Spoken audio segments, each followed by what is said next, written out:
अस्सलामुअलैकुम viewers, welcome to all of you on my YouTube channel Crick chat.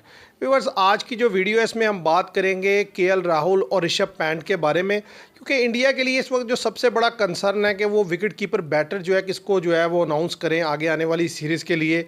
KL Rahul बेहतर batsman रहेंगे wicket keeper batsman, या ऋषभ पंत रहेंगे। संजू सैमसन को भी उन्होंने ट्राई किया है, इसके अलावा और भी लड़के ट्राई किए, लेकिन मेन जो बैटल है वो इन दो प्लेयर्स के बीच में है। तो आज की जो वीडियो है इसके अंदर आपको डिटेल्ड एनालिसिस देंगे कि इन दोनों में से कौन सा बेहतर बैटर है, विकेट कीपर बैटर है इंडिया के लिए, प्रीवियस स्टैट्स की बेसिस पर, यानी कि T20 वर्ल्ड कप में किसने बेहतर परफॉर्म किया है, किसका स्ट्राइक रेट अच्छा है, ऐसे ही ODI में किसने बेहतर खेला है। ईच एंड एवरीथिंग जो है व्यूअर्स इस वीडियो को मुकम्मल देखने के बाद आपके सामने आ जाएगी और आप खुद इस चीज़ का डिसीजन लेने में, यानी कि इस पोजीशन में होंगे कि कौन सा बैटर जो है ज़्यादा बेहतर है इंडिया के लिए प्रीवियस ट्रैक रिकॉर्ड के मुताबिक। तो मेरे साथ हैं आमिर और उन्हीं से जानते हैं कि वो आपके साथ शेयर करेंगे इनका स्टैट। अच्छा, देखा जाए तो मतलब अगर डेब्यू के लिहाज से देख लिया जाए तो केएल राहुल इंडिया के लिए पहले डेब्यू किया उन्होंने और ऋषभ पंत बाद में डेब्यू किया। और केएल राहुल का ये है कि वो जब उन्होंने डेब्यू किया तो वो रांची ट्रॉफी वगैरह से रन बनाकर ऊपर आए थे। और जो ऋषभ पंत का डेब्यू है उसमें आप देखेंगे जिस साल उन्होंने डेब्यू किया उस साल उन्होंने IPL में बड़ी ज़बरदस्त परफॉर्मेंस दी थी और T20 में डेब्यू किया था उन्होंने। तो ये एक चीज़ है। दूसरा ये कि स्टैट्स अगर आपके सामने रखे जाएं, इनके डिटेल इनके स्टैट्स हैं प्लेयर्स के दोनों के, तो उसमें आप देख लें केएल राहुल ने 50 टेस्ट खेले हैं अभी तक, 2863 रन बनाए हैं, 199 इनका हाईएस्ट है। इसके अलावा इनकी 35 की एवरेज है और 52 का स्ट्राइक रेट है। 800 ये टेस्ट में बना चुके हैं और 1450 हैं इसकी। इसी तरह ODIs पे देखे जाए, नज़र डालीजिए तो 77 ODIs इन्होंने खेले हैं और 2851 रन बनाए हैं।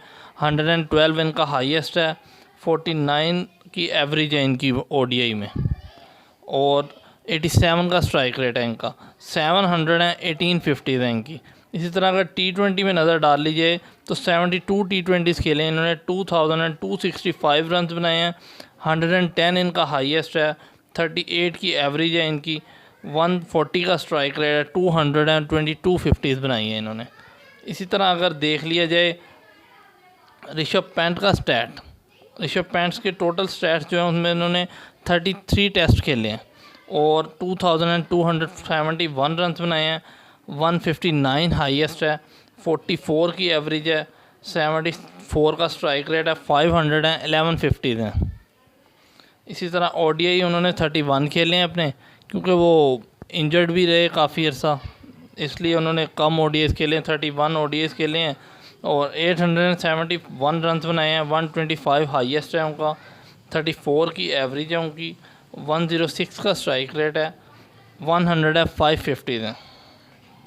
इस तरह अगर T20 में देख लिया जाए तो T20 76 खेले हैं ऋषभ पंत ने और 1209 रन बनाए हैं। 65 हाईएस्ट है, 23 की एवरेज है और 127 का स्ट्राइक रेट है और 350 है, 100 कोई नहीं है इनका इनमें। तो अगर तो देखा जाए ये डिटेल जो इनका दोनों के स्टैट्स हैं, इसमें देखा जाए तो मेरा नहीं ख्याल कि टेस्ट में ऋषभ पंत हैवी हैं उनके ऊपर।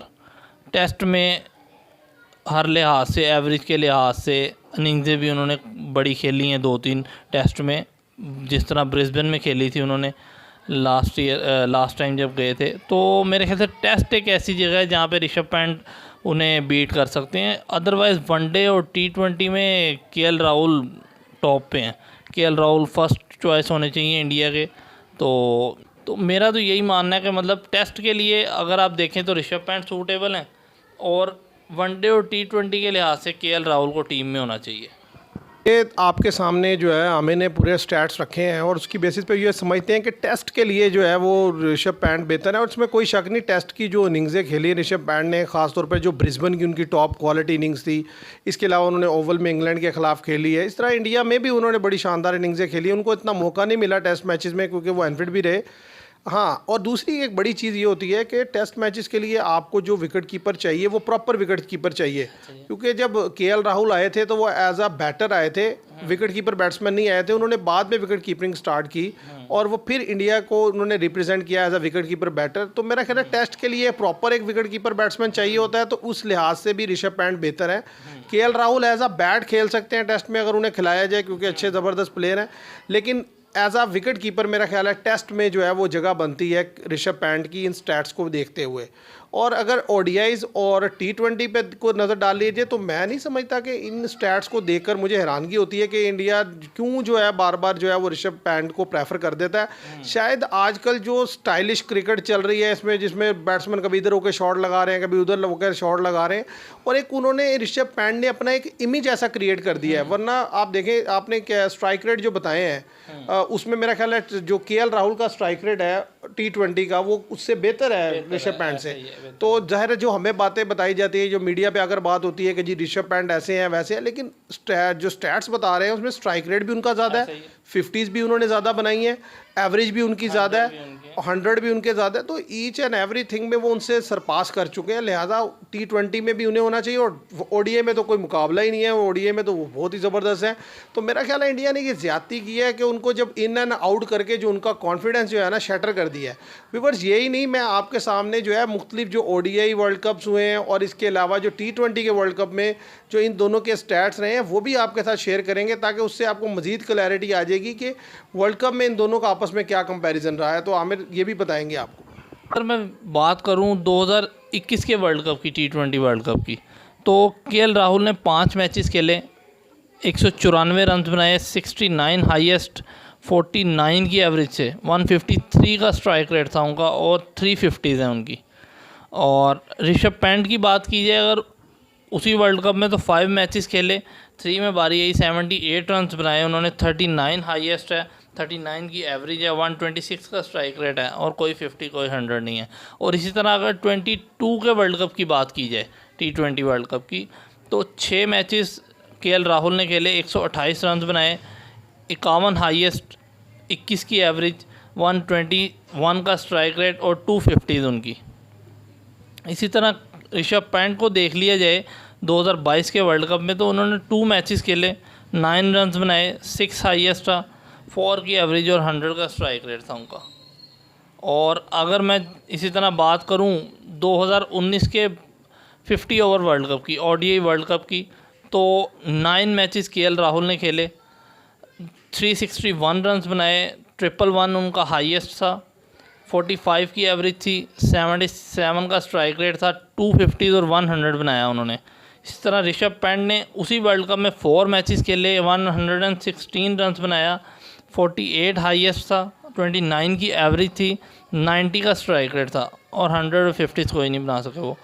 इसी तरह अगर 2023 के वर्ल्ड कप की बात की जाए, तो 50 ओवर वर्ल्ड कप की, तो 11 मैचेस केएल राहुल ने खेले, 452 रन बनाए, 75 की एवरेज से, 102 इनका हाईएस्ट था, 91 का स्ट्राइक रेट, 250 और 100।